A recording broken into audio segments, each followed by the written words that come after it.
Here's That Which Is with John Roger. That Which Is presented by MSIA, the Movement of Spiritual Inner Awareness, a movement dedicated to awakening the spiritual heart within each of us. John Roger is the founder and spiritual advisor of MSIA, the founder and president of the Institute for Individual and World Peace, founder of the Heartfelt Foundation, and other organizations dedicated to improving people's lives. John Roger is a best-selling author, and he has been teaching and conducting seminars for many years. Right after John Roger speaks, we'll tell you how you can obtain more information about MSIA. Probably you would suspect I get a lot of letters in my work. Dear Johns.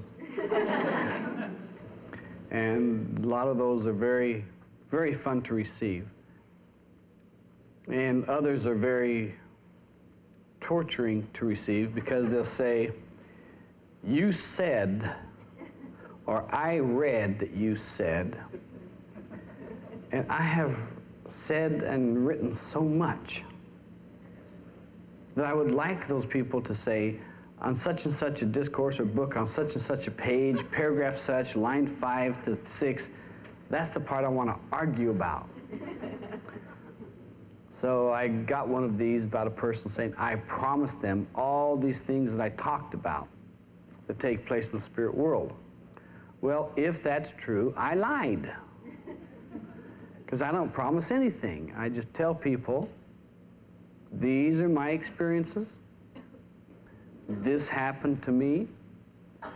If you're lucky, if you have good karma, if God takes a liking to you, then you also may be able to experience something like that. And if not, don't bother me. Talk to God. That's who I go to when there's difficulties. I went to God and I said, this person wrote me this letter, what should I do? And he says, go to them, don't ask me.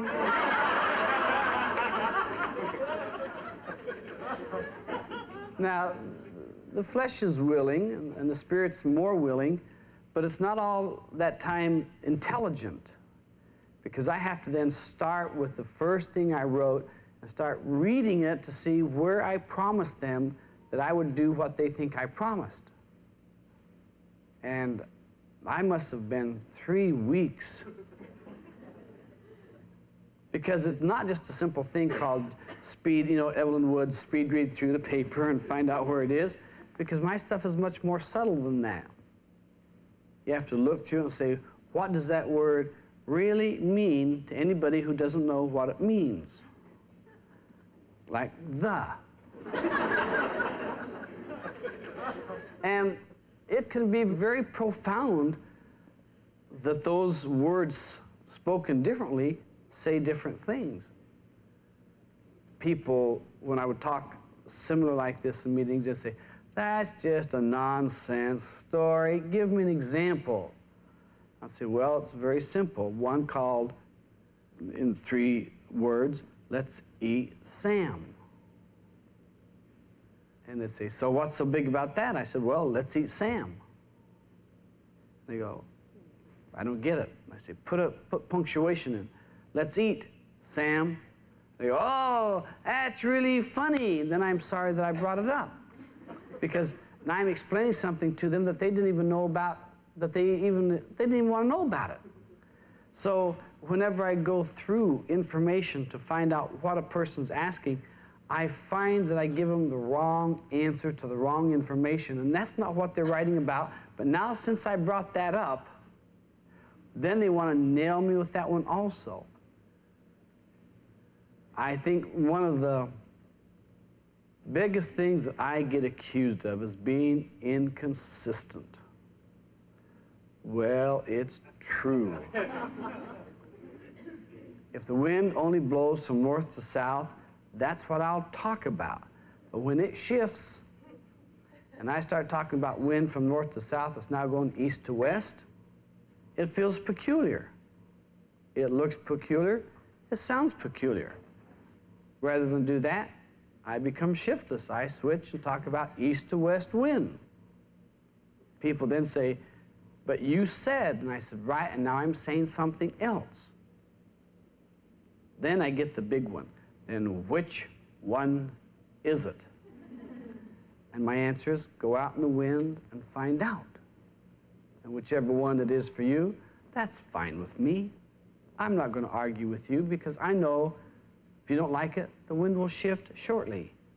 And you can have whatever you want. Unless, of course, no one's having whatever they want whenever they want it. In this work that's, well, I call it spiritual work, but at the same time, that's probably some sort of misnomer. It's really a loving work. And the loving work is self-possessed, called, I'm not getting really what I want. I ask everybody, I've studied, I did what my mother and father said, I've done the whole thing, and I'm not getting it. Not only am I not getting it, it's getting worse. Well, now I can explain that part. Now that you're educated, you can see where things can be worse. So consequently, when it goes that way, you, aha, there it is. And also, because you're educated, you'll start to see where they can go worse, and with that attitude, you'll make them go worse. So when you get what you want, then it's very disconcerting. I didn't want that. Often the question is, if you didn't want that, how did you know you got that?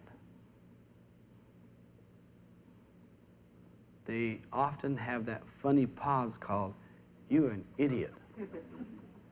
And I rephrase it to them. Usually I use exactly the same words, but I tell them I'll rephrase it. If you didn't know what you wanted, how do you know that's what you got? And they will inevitably say, because I looked at it. I thought about it. I sensed about it. And they make up other words also. That whole process of doing what they do is what we use to have success. So when you use it to have failure, it works that way also. It really doesn't care what the content is of what you're using when you use the process of envisioning, of sensing, of seeing, of looking, of touching, of doing the feelings about what it would be like. Whatever that is it creates doesn't know you only wanted it good. It will give you a bad one. Then you get it, and it's going, aren't I a nice guy to give you what you put in motion? And we're saying, no, you're terrible whatever you are for giving me those terrible things. Why did you do that to me? I said for the highest good. Well, if you said for the highest good, why did you go ahead and think negative? Well, because once I say for the highest good, then I'm entitled to think negative. Obviously, that's what the teachings are all about. No, the teachings are not all about that. The teachings are all about for the highest good, then leave it alone. Get away from it. Well, I can't get away from it because who will follow through? Don't say for the highest good yet. Wait till you get to the end.